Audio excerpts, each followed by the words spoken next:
Hi friends! For this project we're going to need some synthetic cord, and this is 2mm.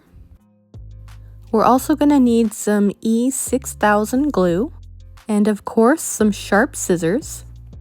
And you're going to need your adjustable blank ring. This I got off of Amazon, and I'll link everything in the description box below.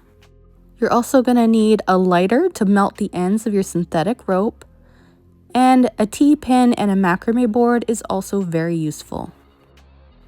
Alright, so to get started, you want to take your 2 strands of synthetic rope that is 20 inches in length, and you want to place that down on your board in a plus sign.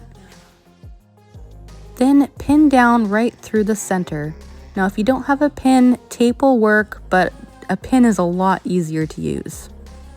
Alright, so to make this rose knot, we're going to tie a series of crown knots. So grab the top string and fold it over the right, then the right string over the bottom, and then the bottom string over the left, and then you want to take the left strand and you want to thread it right through the loop of the first one. And then pull on all the ends so that it cinches tight together into kind of a square shape. It should look something like this. Next, lay out all your cords into your plus sign again, and we're going to repeat the same thing, but this time it's going to look just slightly different. So grab your top string and place it over your right string over the bottom, and the bottom string over the left, and the left through the loop of your first round. Now, what's different about this one is that when you're cinching it up, you don't want to cinch it up too taut. You want this round of knot to go kind of around the first one. So your knot should be tight around the first square round, if that makes sense. If you tighten it too much like I did, you just have to kind of pull on it so that it goes all the way around your first knot. Alright, so what you want to do next is flip it over to the other side. So this is the back now. Pin it down onto your board and then lay out all your strands again into a plus sign. And we're going to tie another crown knot. And we're just tying it around normally like the very first crown knot that we did.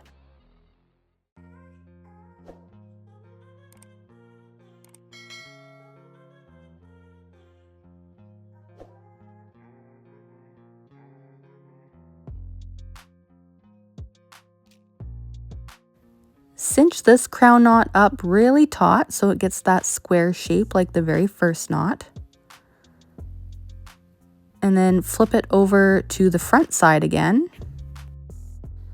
And this is what it should look like at this point. The knot on the back really locks in that loose one that kind of encompasses our first knot at the start. Alright, so working on the front side of our knot, you want to pin it down onto your board and tie another crown knot, but this one is going to be a bit different than the rest of them. So tie your crown knot just the same as you were before.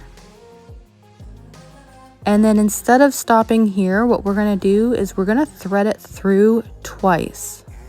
So take one of your ends and thread it right back through the first loop. And then go around to the next one and do the same and thread it right through. Repeat the same thing to the other 2 strands so that it's double looped around on each section.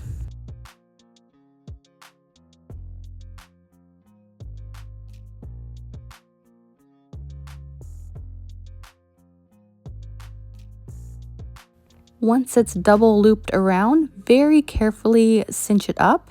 You don't want it to pucker or to overlap, so take your time cinching it up here.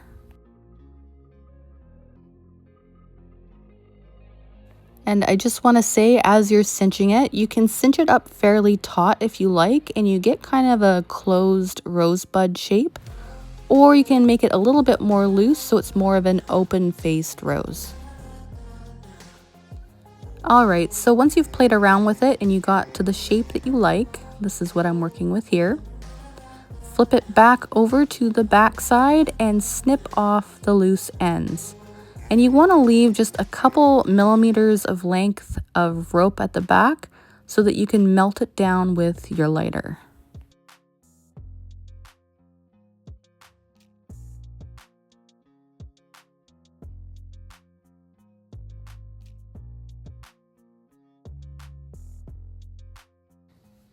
Once you have it all cleaned up, you have this little button shape. Grab your adjustable base ring and your E6000 glue. And I do recommend E6000 glue. If you use hot glue, then it's just gonna end up popping right off the base of your ring. Put a little dab of glue on the base of your ring, and then all you have to do is just press your rose onto the base. Now, I would wait overnight or a full 24 hours for the glue to dry before you wear it. And if you happen to make one, find me on Instagram and tag me. I would love to see it. Thank you for watching, and I'll see you in the next one.